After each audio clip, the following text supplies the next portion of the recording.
of Industry, Research and Energy of the European Parliament. Welcome. I ask the staff to show us the speaker. Good morning. Thank you so much to all of you, and thank you for the invitation. And thank you to President Sarkozy for this important event. Okay, thank you. One moment, I present the other speakers, please. No problem. Simonetta di Pippo, Director, United Nations Office for Outer and Space Affairs. Hi, Simonetta. Hi, I don't believe it's my turn, but, and I don't want to dive in. I believe that in the, can you hear me? Yes, very well. No, good. I believe that in the program... No, Simonetta, I present the other speaker. First. Pascale Eherenfreund, President of the International Astronautical Federation. Good morning. Hauglie-Hanssen, President of the Norwegian Space Agency, and Stefano Bronzini, Rector of Bari University. And a special thanks also to Rodrigo da Costa, Executive Director of the GSA, the European Global Navigation Satellite Systems Agency, and to Yves Gall, President of the French Space Agency, that will attend today's ExpoForum by sharing with us their two record speeches. Well, space economy is a huge opportunity for all the actors, primarily for institutions, because space enables public services for citizens. Our everyday life depends on satellites, on space technologies for communication, navigation, meteorological application, and many others. Then space is a huge opportunity for industry because it is new, it is growing, it is open to the future. In the past, public institutions had a leading role about the atmosphere, while today privates may be leading actors. Overseas, the United States are an interesting case study. They already implemented this business, and big actors emerged, namely SpaceX, Virgin Galactic, and Blue Origin. Europe is ready to start its own way, and we have to honor to have today the people who can facilitate the new space adventure. Let's start with the institution, but previously I would like to remind you that you have 13 minutes maximum for your speech. Let's start with Massimiliano Salini. The European Union increased and is increasing its ambition in space, Massimiliano. What about the budget for the space program in the next multi-annual financial framework? And why, in your opinion, the EU should enforce its role in space? I give you the floor. Thank you so much. If I have to speak about the budget, 30 minutes is not enough, probably, but I will try. I think that we are in the middle of the most important discussion for the space program for the future, because we are trying to conclude the negotiation about the MFF, as you know. It's not easy, but yesterday we had the good news, because probably we will conclude this discussion after the agreement within the European Council, and I hope also after the agreement next week within the European Parliament. You know that it's very important to conclude before the end of 2020 this definition of the budget. The cost of non-adoption is too high for us, and in particular for the space program. As a rapporteur of the space program, I have often I say that I have 5 pillars to manage this important negotiation.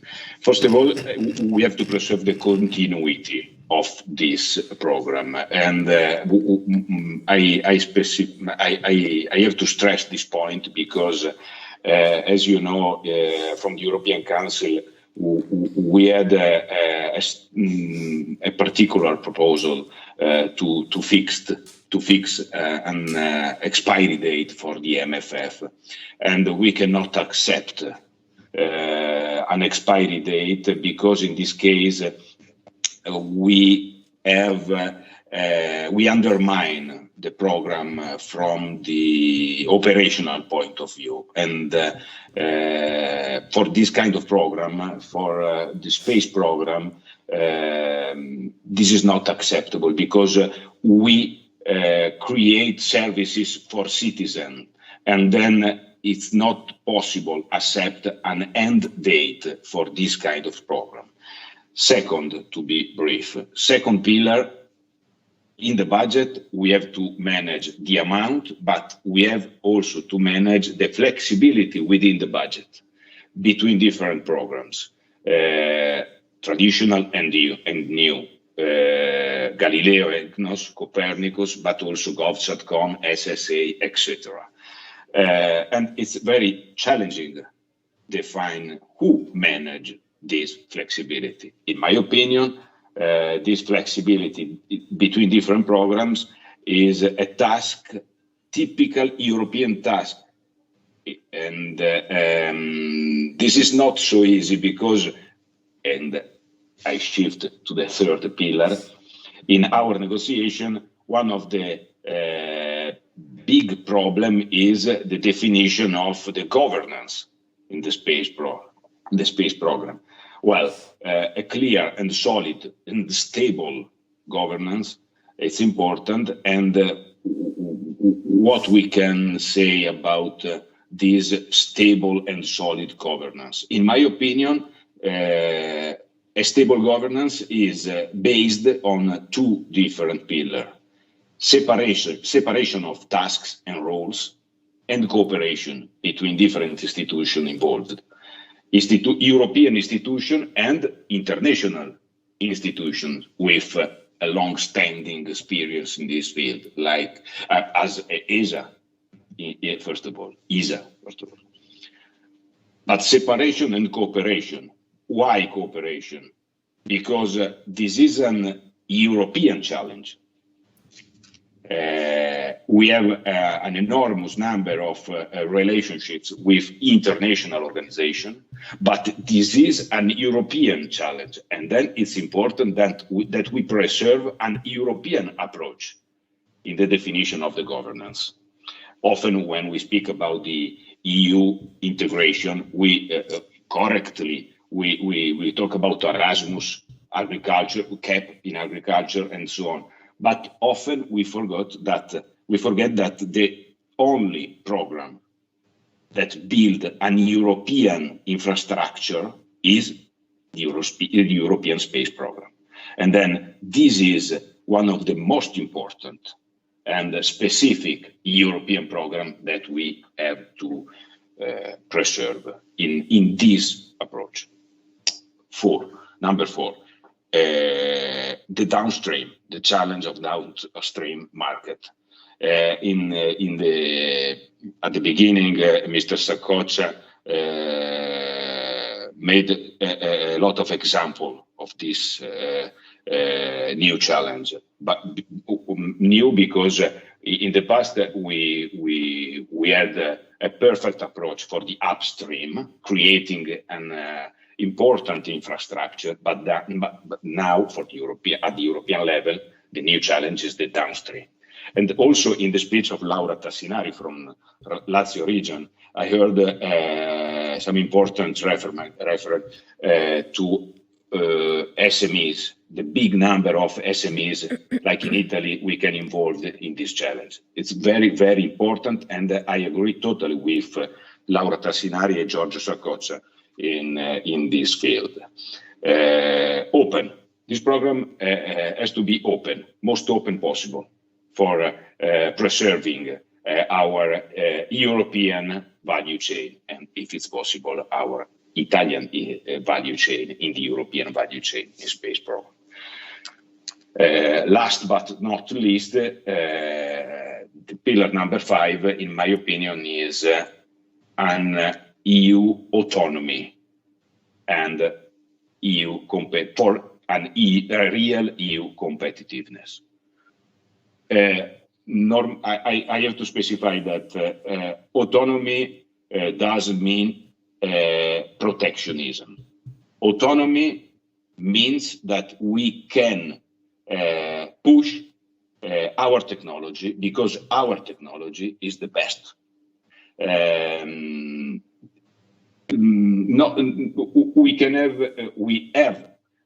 have an enormous number of collaboration out of the Europe, but nowadays, in particular nowadays, after COVID-19, we have to push for our value chain, because we know, watching Galileo, Copernicus, and so on, that our value chain is very, very, very effective, and then we can trust in our industries and in our institutions to preserve a really, really European environment in the space challenge.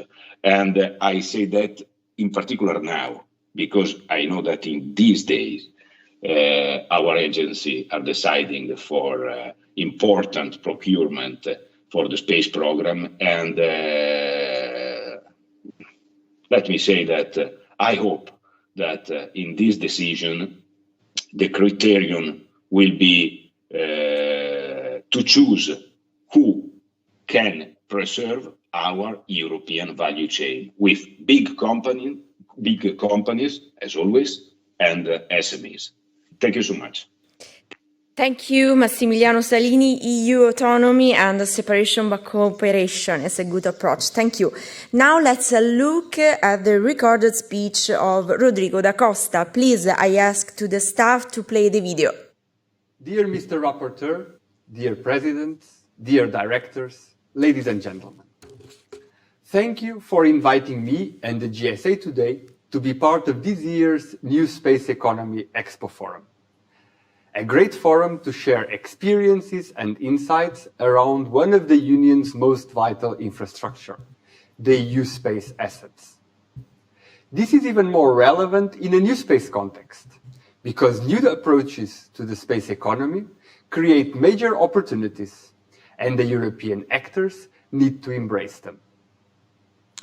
2020 was and continues to be a challenging year. Businesses, governments and citizens in Europe and beyond had to adapt to new working and living conditions. They had to build the necessary resilience to cope with this new reality. Our dynamic and ever-changing EU space did not escape this, the GSA neither. I must say, though, that we have demonstrated incredible adaptability in this pandemic situation. Throughout the year, we remain true to our commitment, that is delivering high-quality, safe and secure satellite navigation services to users. Also, we put all our effort in bringing the benefits of Galileo and EGNOS to the EU citizens, also in this challenging time. For example, through the development of the Galileo Green Lane app. Dear Mr. Rapporteur, dear Presidents, dear Directors, ladies and gentlemen. Thank you for inviting me and the GSA today to be part of this year's New Space Economy ExpoForum. A great forum to share experiences and insights around one of the Union's most vital infrastructure, the EU space assets. This is even more relevant in a new space context, because new approaches to the space economy create major opportunities, and the European actors need to embrace them. 2020 was and continues to be a challenging year. Businesses, governments and citizens in Europe and beyond had to adapt to new working and living conditions. They had to build the necessary resilience to cope with this new reality. Our dynamic and ever-changing EU space did not escape this, the GSA neither. I must say, though, that we have demonstrated incredible adaptability in this pandemic situation. Throughout the year, we remain true to our commitment, that is delivering high-quality, safe and secure satellite navigation services to users. Also, we put all our effort in bringing the benefits of Galileo and EGNOS to the dear Mr. Rapporteur, dear President, environmental impacts. The ecological benefits of combining the different components of EU space are impressive and enable massive savings. 15 million tons of CO2 emissions, 3.5 billion liters of fuel, 1.5 million tons of fertilizer, 4,500 tons of pesticides. 2021 will mark an important evolution for the EU Space Programme and for us, in particular with the transformation of the GSA into the European Union Space Programme Agency, EUSPA. So, our future in this agency is to continue managing professionally the secure, safe and effective delivery of Galileo and EGNOS services, while steering their evolution to fulfill concrete user needs. Further enhance the utilization of the EU space assets, notably by continuing market uptake work on Galileo and EGNOS, and enhance it by including the commercial utilization of Copernicus. To prepare GovSatcom and explore new opportunities in the area of connectivity, and to support innovators working closely with the European Commission on the entrepreneurship initiative. Indeed, new space calls for an important role of the institutional players, and here I believe that EUSPA can play a catalyzer role. Established players, SMEs and startups are essential for the development of space applications. They have proven to be innovative and effective. For example, with the GSA Horizon 2020 calls and prizes, we supported the creation of several startups in the fields of location-based services, autonomous driving, and drones. I think that EUSPA should go further in empowering innovators. EUSPA can have an important role in helping innovators to scale up their businesses by facilitating access to finance, because our new space actors still struggle to reach venture capitalists or other finance tools. Despite being innovative, it's at times not easy to compete with more attractive and apparently lucrative startups in other domains. EUSPA will work in two directions: prepare the startups to access the finance world, and prepare the finance world to understand the potential of space applications. Also, I believe EUSPA can enable targeted short-term funding and coaching tools for innovators to go from idea to products. With this, companies can create space applications in consumer markets that are characterized by very short time to market. We are already piloting these new tools in the satellite navigation sector, and I think we should expand it to Copernicus. Here, we will look at the implementation of targeted actions, such as prizes and contests, to support new entrepreneurs and startups. Lastly, EUSPA can help innovators to find the first customers for their innovative products. This will allow them to grow and be more appealing for investors. EUSPA can help with market knowledge and specialists in each application sector. We will also look at innovative procurement tools that will incentivize public authorities to buy innovative space-based products. Just like the GSA today, EUSPA tomorrow will continue being a user-oriented operational EU agency. We are aiming at increasing the use of space services across a wide range of market segments, while increasing the competitiveness of the EU downstream industry. It means support established actors, innovators, and SMEs, and help them foster innovation in the various markets. Thank you. Thank you, Rodrigo da Costa, for his video. Now is the turn of Simonetta di Pippo. Simonetta, here we are. Let's talk about the sustainable development goals and the impact of space and space economy of the development of the emerging countries. Please, the floor is yours now. We can hear.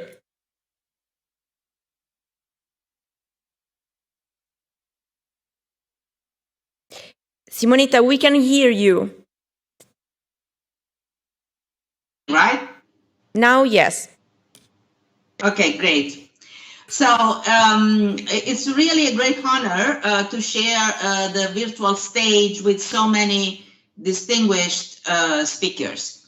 Well, the prominence of space industry has grown significantly in the past decade. And with it, the widespread recognition of its role in the modern society. The benefits space assets provide are much better understood and communicated, and as a result, investments in space are growing. And we speak about human power, finance, but also diplomacy. What we are witnessing today is unlike anything we have seen in the space sector over the past 6 decades. New technologies, applications, and services predominantly developed either through commercial avenues or public-private projects. Unprecedented amount of data collected from space assets and space economy growing every year, breaking records on the way. It is the last decade that brought this major transformation. With miniaturization of satellites and declining costs of launches, it has become gradually easier to access space and the benefits it enables, and the numbers do not lie. 2020 broke a record of satellites launched in a year by a mile with over 1,200, more than doubling the record figure we saw in 2019. The list of countries with at least one satellite grew from 50 in 2010 to 83 today. And I'm proud that UNOOSA, together with JAXA, supported already Kenya and Guatemala to become one of the newest spacefaring nations. But what has changed the most is the composition of the space sector. From predominantly government-led efforts in the past, now the pendulum is swinging strongly towards a multiplayer ecosystem of public and private stakeholders who are collectively contributing to the space economy. Commercial actors, universities, organizations, all are capitalizing on the developments in the space sector. No need to say more. Over half of the small satellites launched since 2012 were non-governmental.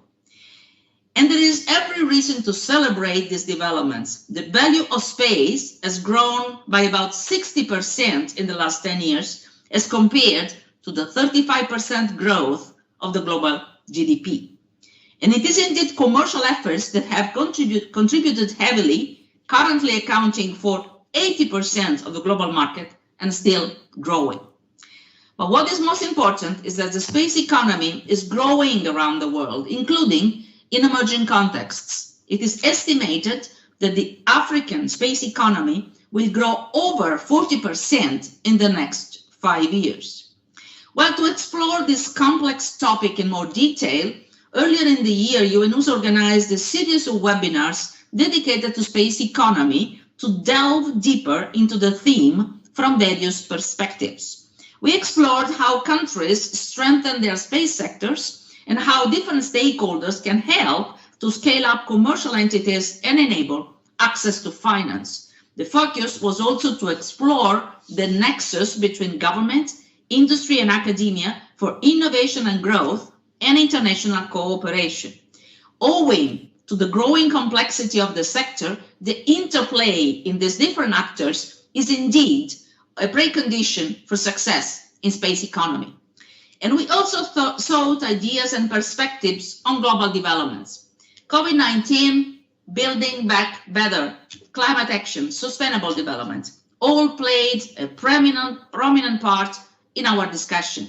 Space will be one of the key sectors in what many call the Great Reset, a term reflecting the reimagining of the post-pandemic world. Owing to the great success of this series, we are already exploring avenues to continue shaping discussions along the lines of space economy in 2021. So stay tuned.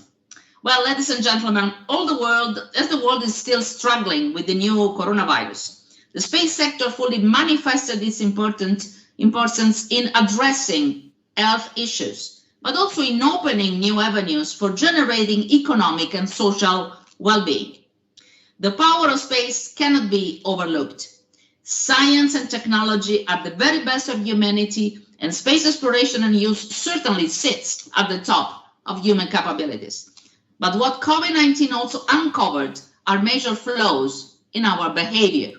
The pandemic is a very tragic example of a crisis addressed in the wrong manner along three lines. Firstly, COVID-19 crisis surprised us, not because there were no warnings about such a scenario, but because we failed to listen and prepare. Secondly, the push for shared goals, sustainability, equality, and innovation on a global level is still short of the ambition. And finally, there is still lack of global cooperation. So, where do we have to put our focus? Looking forward, we must move to a knowledge-based society driven by science, technology, and innovation. And we must do this in harmony among states and all stakeholders, aligning on what we want to achieve and where we want to go. What the latter is clearly envisioned in the internationally agreed frameworks, including the 2030 Agenda for Sustainable Development, the Paris Climate Agreement, and the Sendai Framework, we see limited progress and also an appetite to reverse from an international cooperative approach. Yet, the challenges we face can only be mitigated by working together. We must forget nationalism, individualism, and competition. It is true that we live in a multipolar world, shaped by converging but also at times polarizing interests. But what we can all agree on is that everyone wishes for a better world, for themselves, their families and communities, villages and cities, their countries, and ultimately for the civilization. By embracing cooperation, inclusiveness, and diversity, we can get there. These are the values at the core of the United Nations. We assign utmost importance to tackling the challenges facing humanity in synergies among our member states and together with all our stakeholders. This decade of action requires resources, ideas and views, perspectives and contributions from everyone. This is the only way to ensure that future generations will live in better conditions for the remainder of the 21st century and beyond. I therefore welcome that we gather here this week to build bridges and make sure that what we do individually, locally or nationally matters globally and benefits everyone. There is no substitute to such multi-stakeholder approach. And how to apply this to space? We must bring even more UN member states and stakeholders into the sector to allow further development of the industry, but also countries and their space economies. For this, we must remain committed to two critical things: capacity building and support to emerging and non-spacefaring nations, and dedication to protect the safety, security, and sustainability in space. And it is here where I would like to delve more in detail into the role of UNOOSA. As the only entity devoted to the peaceful uses of outer space in the UN, we capitalized on the unique position in the system vis-à-vis the member states and in relation to external stakeholders. We devote our work to advancing international cooperation and to bringing the benefits of space to humankind in every corner of the world. How does it look in practice? From the capacity building perspective, we have been actively contributing to expanding capabilities of countries and individuals to use space science technology applications for development. Space law and policy, remote sensing, satellite navigation, satellite meteorology, disaster management, teleeducation, and basic space science. Just a glimpse of what participants to our events get to learn about. And we remain innovative in the delivery of capacity building activities. The requirements for the 21st century capacity building are evolving, and so are we, with our novel, modern, and holistic approach. Right now, our Access to Space for All initiative offers a range of activities from micro to in upper gravity research, satellite development and launch, and access to space stations for educational and research purposes. We strive to continue our efforts in expanding this portfolio of opportunities available to all the UN member states. And let me also touch upon the safety, security, and sustainability aspects in space. Bringing more stakeholders into the sector is only part of the success. Space is a limited resource where actions of one stakeholder influence everyone else. Currently, the unprecedented rate at which we have been launching satellites in the last few years is largely untapped. And sooner rather than later, we will be in trouble. But I'm not suggesting to stop launching, not at all. I'm only highlighting that we need to act before it is too late. As a convener, we provide unique platforms for stakeholders to get together and debate these issues. The recent success of the Second World Space Forum we concluded only yesterday is a great example. And we are also actively helping states to follow international space law and other relevant measures. Through space law for new space actors, we support emerging space players in developing an enhanced understanding of the fundamentals of international space law and to implement existing international agreements such as Outer Space Treaty. Overall, the long history of productive multilateral collaboration at the UN in the space sector is a great example of what the international community can achieve with robust institutional support, political will, and a common goal. And to conclude, let me summarize what I intended to underline here today. The world needs a strong, prosperous, and global space economy where all stakeholders can participate in a level playing field. While we must enable access to space in a manner that upholds the highest standards in regard to safety, security, and sustainability of this environment. That is the core of our work at UNOOSA, and we remain at the disposal of our member states and all the stakeholders to help shape a better planet for all of us. And thank you very much for listening. Thank you very much, Simonetta Di Pippo, for your speech, and stay with us. Now I give the floor to Pascale Eherenfreund, President of the International Astronautical Federation.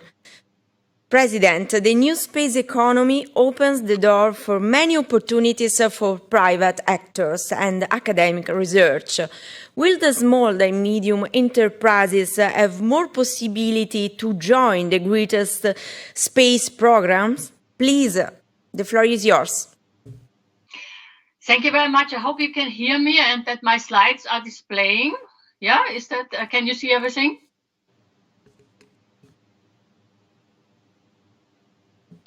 Yes. Hello? Can you see my slides? Yes. Yes. Okay. Wonderful. So thank you very much for also to the organizers of this new space economy ExpoForum digital edition. We have been in Rome last year. That was very nice, and it's great that you are continuing these efforts. So I just like to summarize a little bit the recent developments of the space economy, although I think Simonetta has done already a great job. I just go a little bit into the numbers and don't repeat this important combination of new actors. So the global space economy in 2019 is valued at about $360 billion. And we see this unprecedented entrepreneurial leadership and private investment and really new advanced space technologies. I think everybody can agree on this panel and in the audience that every week we see something really special. If it's a launch to take back samples from the moon, if it is a crewed launch to the International Space Station, also Earth observation satellites, every week there is something really, really unprecedented. And that is also the reason why predictions estimate $1 trillion global space economy by 2040. Obviously, that was before the COVID pandemic, but even despite the COVID-19 pandemic, the space sector seems to be very robust on a global scale. And for instance, when we look at the first half year, we see also the same amount of launches. And also, Simonetta has mentioned, we have a really unprecedented launch of satellites. So when we see that the barriers of entry into the space sector has been lowered in the recent years, the use of commercial off-the-shelf technologies, new business opportunities, new capital investment really booms. And according to the European Investment Bank, the largest type of investors in space are driven by venture capital. That's about 46%, followed by angel investors. And then comes always this problem, which also Georgia said already at the beginning. Mainly, those investors are done by the United States. And then also China is actually really catching up. And that in Europe, we really have to find possibilities. And as has been also mentioned by Rodrigo and the GSA, a lot of these opportunities for SMEs and startups needs to be really developed. So, but in 2019, the total investment volume in space startups reached a new record from nearly $6 billion, and it is expected to grow.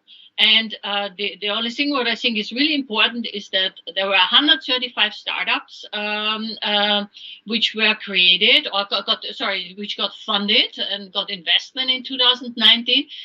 And it was a very high record for the first time that non-US startups were actually among those which were funded. So 79, so nearly 80 of those. And so we see in many European countries were involved in that. And I think this is really showing probably a trend which is a little bit different. We know that UK, Japan, Israel, Canada, Spain, India, Italy, France, there are new opportunities. And I think that will be very important in the future. So there is a really great demand for broadband and of course data. We discussed that already. And that actually what concerns data, that there is a demand really in an exponential rate. And so we are perceiving currently a trend in the rise of mega constellation for communication-based services in low Earth orbit. And even this year, there were a lot of Starlink satellites launched. Right now, there are 895, I think. I hope I'm totally up to date, which SpaceX launched into a 550-kilometer orbit. And also OneWeb Airbus will continue, has currently 74 satellites in orbit. And naturally 5G is also developing in space, and OneWeb was actually purchased by a consortium of investors just due to this promise of delivering 5G from orbit. So what's important to see on this slide is also that the small satellite market, as Simonetta has said, is really following a positive trend. So we expect up to 1,000 launches in 2029. And of course, there are many new concepts for future constellation, which are currently in development, which I haven't really mentioned. So when we look a little bit at the future trends, apart from this small satellite market, which is booming, we also have, of course, then subsequently the problem of space debris, and we need solutions for that. And that was already mentioned, but we also see that new technologies like artificial intelligence and artificial-based systems, artificial intelligence-based systems are really crucial for the future, for AI-driven space traffic management, but in particular also to get hand on those data and be able to interpret all those data which are coming down from satellites, which are terabytes.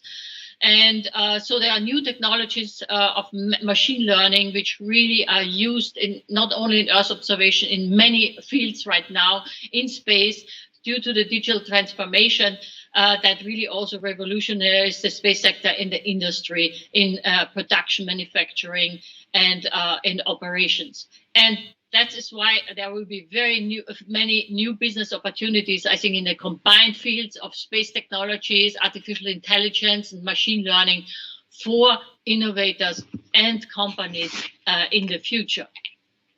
So I just want to very briefly mention, I'm the president of the International Astronautical Federation, and with more than 400 member organizations across 71 countries now, we have really built a very important platform which really involves all the leading space agencies, industry, societies, associations, universities, and institutes worldwide. We have this unique mandate that we have this multi-stakeholder approach, and worldwide that we can really meet, share, and connect and discuss all the topics. And we have, several conferences per year, which enabled us a lot of activities. But we have just created one activity, which I think is really important. That is the Space Economic Platform, ISEP. And through ISEP, we really want to propel and support the new space economy by integrating new space actors, entrepreneurs, non-space industry, of course, with dedicated activities. And also we have really to reflect on the new markets, and we have always to keep up with this very dynamic evolution of the space sector. So I just want to say that we will really encourage, promising entrepreneurs and startups. We will make startup pitch competitions. We will involve the younger generation and help them with mentorship. And we have also a lot of series of the global network in order to have more lectures and on the advanced new markets in the space economy. We want to reach out to non-space companies, and with webinars now in the virtual time, but then in the exhibitions. So with our global networking forum, we have currently now a series every 2 weeks, but hopefully that will also all come back in person. And we also continue, of course, in our 3G initiative, Gender, Generation and Geography. So a lot of activities want to be part, we want to help, in order to propel this new space economy also through the International Astronautical Federation. And I want to come back at the end just very briefly that we have really witnessed the significance of space technologies during this pandemic. We have seen how important are remote sensing applications, satellite communication technologies, artificial intelligence, telemedicine, and we have learned how to respond using these technologies. And there is also a really important activity from the EU and the European Space Agency, Rapid Action Coronavirus Earth Race, which delivers data. And I think we have to communicate that much more, how important space is also in the times of a global health crisis. And I want to end just by saying that, the rise of entrants to the space sector has brought really new opportunities and innovations, and it will continue. And if constellations, mass production of satellite, advancement in reusability, on-orbit servicing are just some of the key elements of the current new space activities. And I think the next decade will bring probably also commercial space tourism, and probably it will be also a next decade which will bring back humanity, or bring forward humanity to the moon, and probably prepare for human exploration on Mars. So we are, I think, living in a very dynamic space sector. And we are also living in unprecedented times, and we should also harness, these important technologies, space technologies, for addressing a global health crisis like we are currently facing. So I just want to end by saying that the digital revolution has a growing impact on the space sector, and more than ever, space is key for the understanding of our Earth system, and consequently also our socio-economic development. And space has this really great potential for technology transfer, spin-off and spin-off activities. And I think we really have to offer a lot of possibilities to these innovative companies like SMEs and startups in order to work together in an innovation ecosystem to drive the space sector. Thank you very much. Thank you, President Eherenfreund, for your speech. Now is the moment of the second recorded video of Jean-Yves Gall, President of the French Space Agency. Please, I ask the staff to play the video.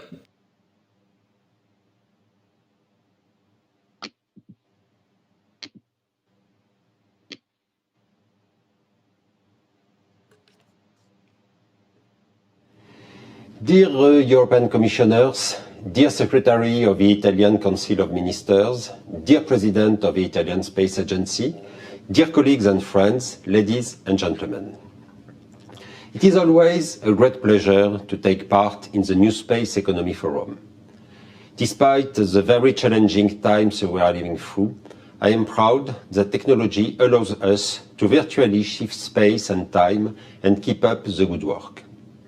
Indeed, these are challenging times, not only due to the pandemic that all our countries are combating, but also because our society is changing at a pace not seen before, and the space industry and economy are moving in step with this evolution.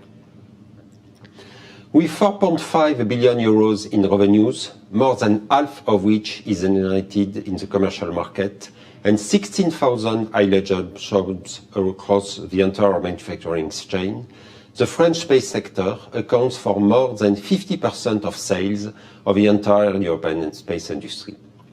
Its position as world leader in the satellite market and to a lesser extent in launches allows it to offer private operators and the French government efficient and competitive solutions.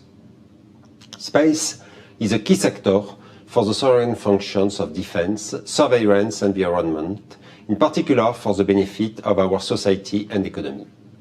The space sector also spurs economic growth and creation of jobs in other sectors thanks to numerous applications using space-related data. But space is a sector facing rapid changes due to paradigm shifts being driven by digital transformation and new space. France and Europe have a strategy that is underpinned by preserving independence in the fields of launchers, satellites, and more recently, applications. The space economy is moving from an infrastructure-driven economy towards a data-driven economy, which means being competitive across the entire value chain. A few years ago, the emergence of newcomers to our sector, which was then the preserved playground of the few states and agencies, was for some a kind of trauma. It was foreseen that the space ecosystem would be shaken up by a few private companies developing new launchers for new satellites, offering new data for new markets, and so would the role of states. However, the notion of new space goes far beyond privatization. It marks a deep transformation of the space sector in which space agencies must continue to play a major role. Looking downstream, space-related applications would not exist without the efforts being undertaken upstream. In this new economic space, independent access to orbit is key. Galileo needs European launchers and satellite manufacturers, and our car manufacturers need Galileo for their autonomous vehicles. Likewise, the frontier between military and civilian technologies or applications is increasingly blurred, as we can see everywhere in the world. France will face the new threats with the new military space strategy announced by President Emmanuel Macron. The Minister of the Armed Forces has decided to establish France's Space Command at CNES, at the Toulouse Space Center, to take advantage of the technologies and civilian and military know-how of our ecosystem.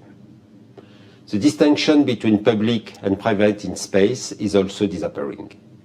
Without massive public investment, there is no framework or space for private investment. One feeds off the other, and the balance of power between private and public investment will remain in the long term in favor of public authorities. Startups can only develop in perfect harmony with the large groups that provide them with funding, contracts, and technologies. I would like to illustrate my point with a very concrete example. CNES, the first constellation dedicated to position of things. CNES, of which CNES is a shareholder, is no longer new space. It is something else that reflects our desire to be a global player working in the upstream and downstream sectors with private companies based on the best technologies derived from scientific research. Furthermore, the space sector is facing increasingly fierce competition at a time when new markets are opening up to meet societal challenges such as climate change, connectivity, health, the data economy, and the development of new activities in space. CNES pays particular attention to supporting the scientific community to strengthen innovation and forge links with the private sector, acting as a facilitator so that research irrigates the economic sector, giving priority to SMEs, SMIs, and startups. Here, CNES has various tools to simulate demand by promoting synergies with new customers outside the space sector with connect-basedness, enable development of innovative and competitive solutions through support to R&D, science, ESA programs, Ariane works for reusable launchers, green propellants, support entrepreneurship through Space Ticket, Pulsar, ESABIC or boosters to support innovative digital service projects using spatial data, and monitor the impact of our ecosystem through the Space Economy Observatory. The pandemic crisis has significantly impacted the space industry, with a partial stoppage of satellite manufacturing activities, with the postponement or cancellation of some commercial orders, a slowdown in financing and delays in the development of systems facing strong competition. In response to this unprecedented crisis, ESA and the EU have pulled out all the stops and showed their willingness to work together to preserve the space ecosystem. This mobilization is testament to a strong ambition in telecommunications, in independent access to space, in quantum technologies, in the need for industrial independence in components, and in securing our own data processing resources to wean ourselves off our excessive dependence on the GAFA. We must stress the mobilization of European stakeholders as a whole. The Space Council meeting, held on 20 November, attended by all European institutional space players, is proof of this. This joint effort at national and European level is a key to success. This solidarity is necessary considering the challenges ahead. In France, space is the subject of an ambitious stimulus recovery plan overseen by the Ministry of the Economy, Finance and the Recovery. The cash flow of companies has been strongly impacted. A loss of revenue in 2020 of between 500 million and 1 billion euros is anticipated for the French space industry, which represents around a quarter of its annual revenues. It is also anticipated that expenditure on investments and innovation risks could be frozen to preserve a corporate cash flow. CNES strongly welcomes the announcement by the French government, which is showing unfailing support for the space sector, with a recovery plan amounting to 515 million euros. Green growth and independent access to space are the main priorities. This recovery plan focuses on the necessary contributions to R&D budgets and mobilizes equity capital for SMEs and equipment manufacturers. It is truly a budget to support and boost the sector's competitiveness across the board. Rather than just giving us lessons to be learned, space can get us thinking and, above all, fuel an ambition to improve, create and tackle the issues that will shape our future, like resource depletion or climate change. In this evolving landscape, CNES intends to remain a prime mover and partner for space stakeholders at national and European level to improve employment, competitiveness and skill. Thank you for your attention. Thank you, Yves Gall, for his recorded video. Now is the time for Christian Hauglie-Hanssen, President of the Norwegian Space Agency. President, welcome. Thank you very much. The new space economy seems to be a great opportunity for the old continent. How European industry should better prepare itself to exploit this opportunity? Please. Well, thank you very much. And thank you also for the previous interventions, which I think plays nicely into the presentation that I will give. I think that there have been pointed to some very important issues in terms of the new space economy, and I think that I'm trying to get the full presentation here.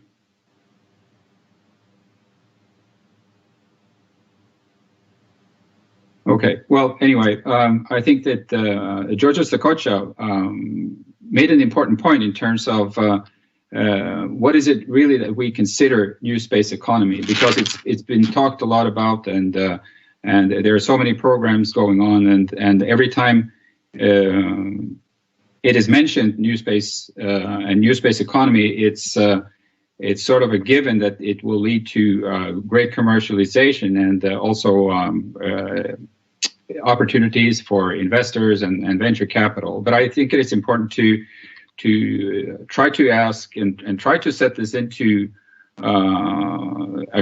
context, and that's what I will try to do with this presentation, to make an interpretation of new space economy into a more national context. But I think it's important to start off with asking some new questions, and I'm trying to see if we are changing slides here. Could you please give me a feedback? Back.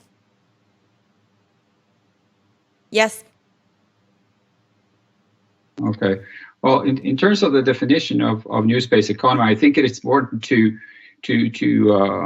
try to reflect a little bit on what it actually means. And I found if you try to look around, you will find many definitions and many ways of explaining this. But I find this paper, which I thought really pointed to some important elements in terms of four corners of the new space economy, and it was pointed on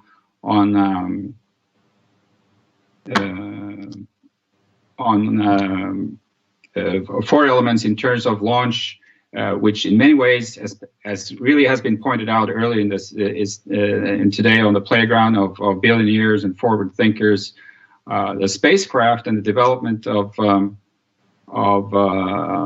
this new space industry, which is really fueled by falling cost. It has been pointed out that the development of new space technologies and new space satellites, it has many similarities to ordinary commercial evolutions. For instance, in the smartphone market. I am getting a message that my slides aren't advancing.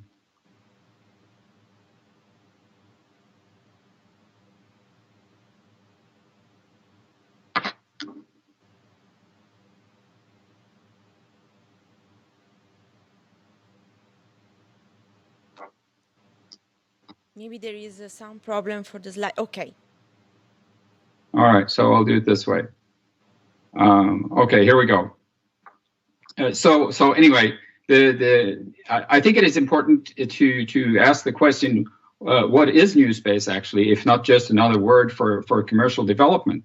And by that, it's again important to look at the four different elements in terms of the launcher business, spacecraft, ground infrastructure, and data application, because some of these do not really resemble the traditional ways of doing space, but it's more an interpretation and implemented by more commercial driven forces, by people wanting to invest and getting a return on capital.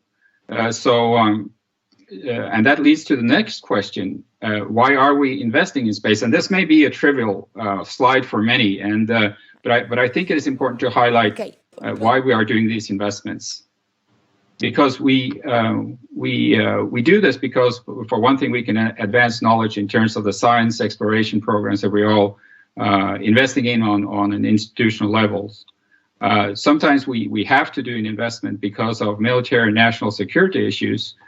On the institutional level, we do investments because it's of use to society and the socioeconomic impact that we can get from these programs. through Earth observation, satellite navigation, and all of those things that has been mentioned.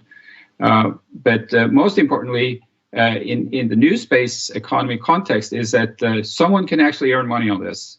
Traditionally on telecom, but to a higher degree now on downstream applications. So in all cases, we are actually looking at improved return on investment, which should be a goal in terms of getting things cheaper and developing technology.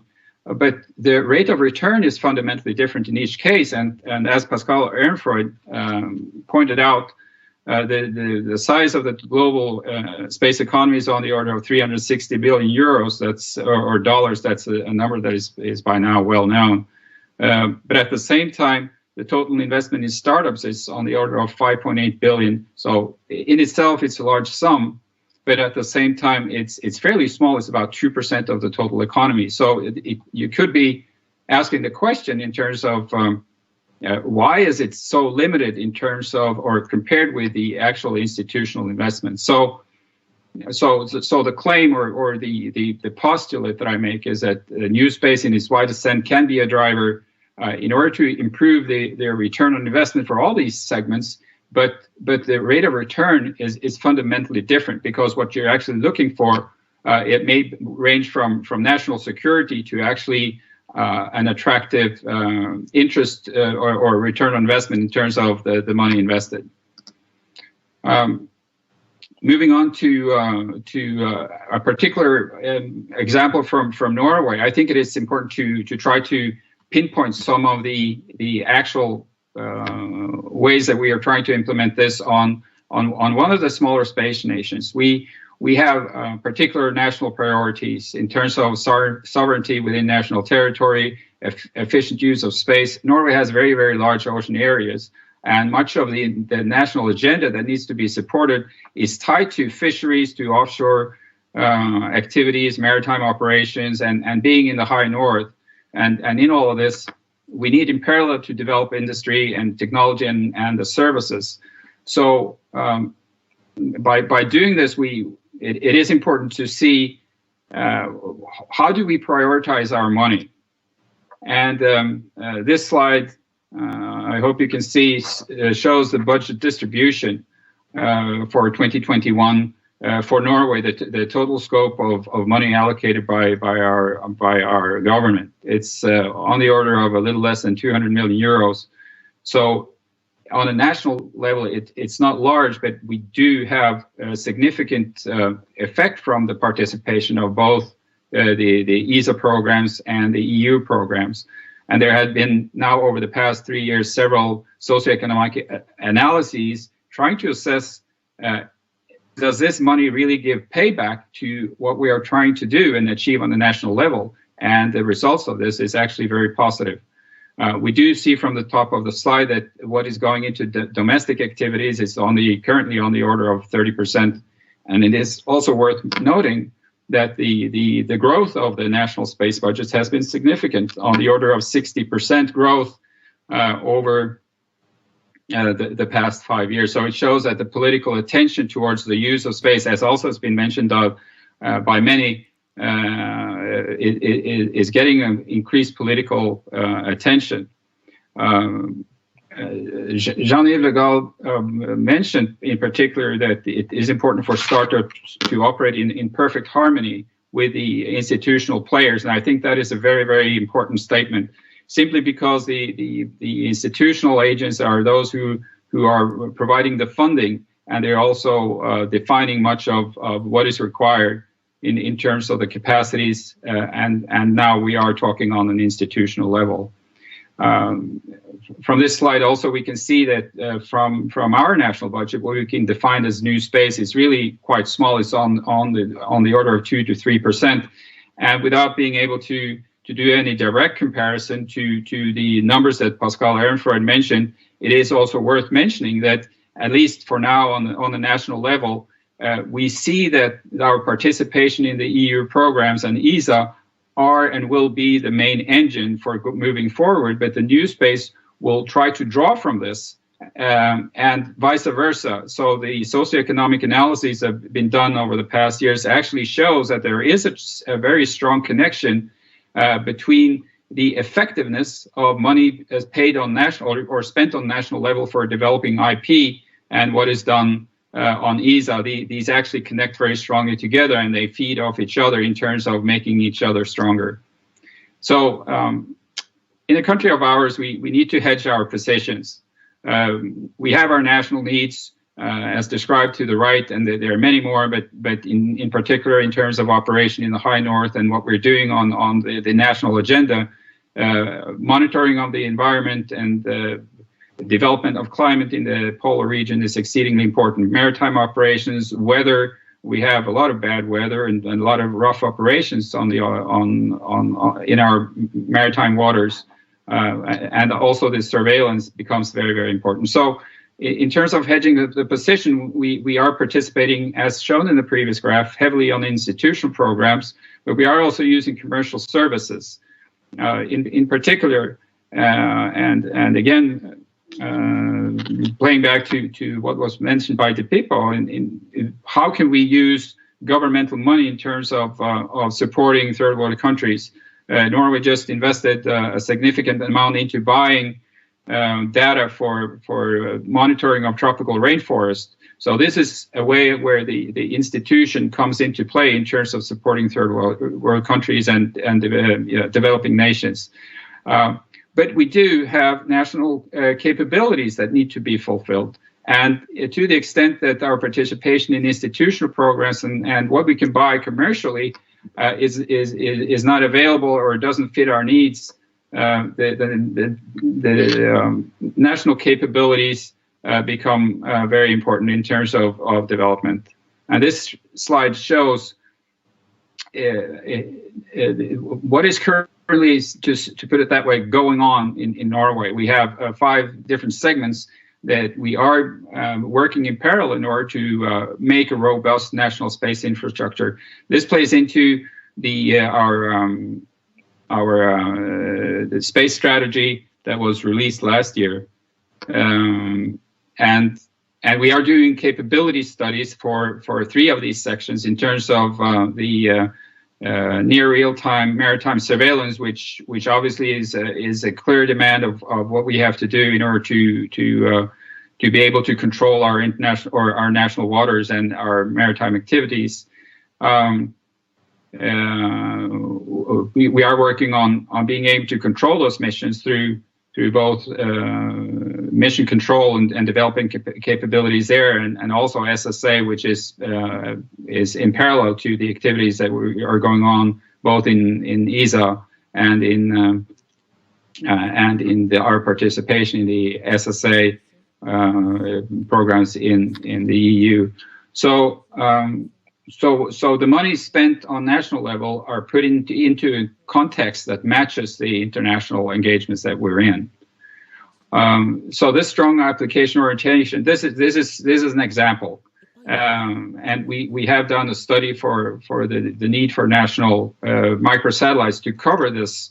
The various national needs, and the identified purpose is very clear in this case: maritime surveillance. And you can see from the programs already in operation, the AIS sats that have been in orbit for about 10 years, showing the activities in our national waters, where you have the red dots are international traffic and the blue are domestic traffic. But that aside, the government use is very, very clear by the attractiveness to our coastal authorities, our national defense, national fisheries, and potentially on pollution, algae control. And the important thing here that through these, both the national money spent and the cooperation that plays into the development of ESA, we are developing IP and technology through investments from industry and also defense in terms of having national control of what is important here. So this whole concept, it does support 24/7 coverage, and it justifies the need for a constellation. So then the question is, can that be funded, and is new space applicable? In this, it's important to point out that as has been mentioned also by others, it opens up for SMEs on the application development. So coming then to the next slide, is new space now applicable? Because it's telling that every time one is trying to give an example of new space, one is mentioning programs with very high volumes like OneWeb and Starlink and so forth. And these represent both these, say, requirements for defining it as new space. It's the new space economy is commercially viable. It can be sold as a service. It's attractive for venture capital, so people can actually invest as they would invest in any other industrial venture, not only in space but any other place to get a return on their money. And it does entail also the requirement for economy of scale. The other part is the technology element in terms of standardized technologies, high manufacturing volumes, low competitive price. I've spent many years in private industry and manufacturing, and that is what drives profitability. So, but the challenge is that there are very, very few space systems that will actually satisfy all these requirements. And it goes to say that even with the example of OneWeb, which had very of the right things made and put in play, it did not take a lot before they went into Chapter 11. So this concept of profitability and the economy of scale and low competitive price needs to put into context in how many programs does this actually be applicable for in total. We can say that for certain, on national institutional level, only certain elements can be considered new space, and that is because that very few programs actually draws on all these elements, but you could certainly draw on some of them. In this socioeconomic analysis that we did, we tried to look at some of the challenges in interpreting the economy, and the first point is interesting in terms that the evaluation of profitability is challenging because the public wants to obtain goals in terms of socioeconomic benefits, which are not easily measured in the socioeconomic terms. Here in the security issues that I mentioned, strategic position of industry, social benefits of many facets. It's easy to say, but it's hard to measure. The other thing in terms of saying on an institutional level is this truly new space, and what does the economy look like? Space activities, as is mentioned in the second bullet point, are developed in the boundaries between public sector and commercial markets. So the public and the institution, and this goes even if it's on a national level or if it's on a European level, the public acts as buyer, owner of industry, regulator, R&D actor, and also a source of financing. And this makes the whole view of the economy very, very clouded.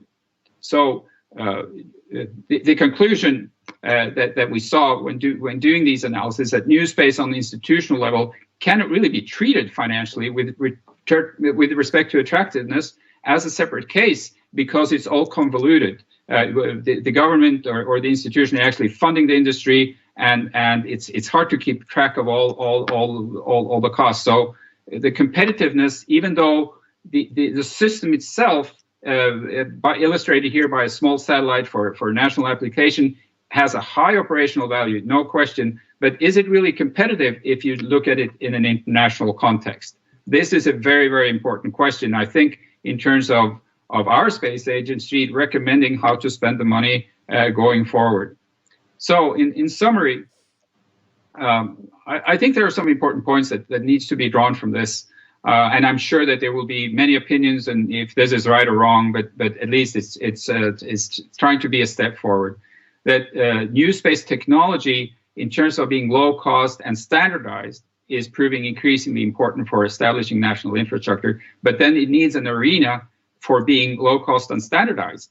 And that doesn't go for everything, because some of the payloads that we're developing, they may be only produced in very few numbers for those particular missions, maybe on the order of a few or a few tens or something. So the gain is really for standardized satellite platforms, and also standardized ground segment, which are dealing now with a larger and larger number of small satellites, so you can actually buy into this total capacity. Also, AI data processing is an important element, but as was mentioned on my first slide, is not really unique to space. AI data processing and handling of huge data is common to the overall development of society. So it does play into the economy of new space, but it's more on general term.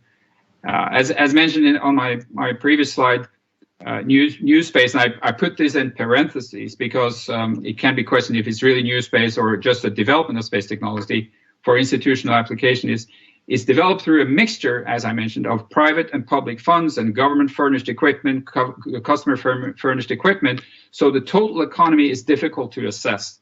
So in terms of applying, say, new space, the new space idea on the national level, the attractiveness arises from low cost that you have. You can use a standardized platform, you can ride share on a launcher and so forth. But the program itself is maybe not be new space per se, but it draws from the benefits.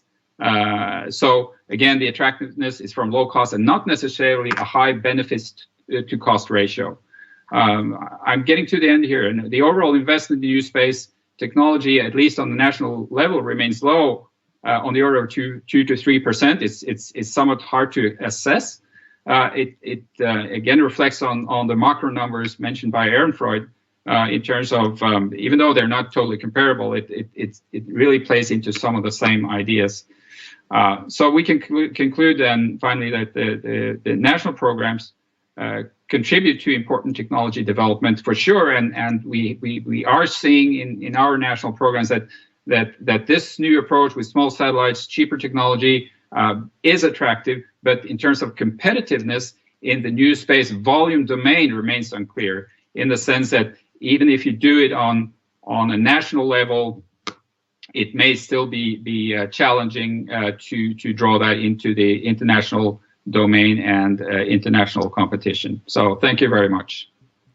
Thank you very much, Christian Hauglie-Hanssen, for your speech, for your interesting slides. Now is the turn of our last speaker, Stefano Bronzini, Rector of the Bari University. So, Professor, maybe we have some problem? No. We haven't our last speaker. Okay. Thanks, everybody. This last speech closes our plenary.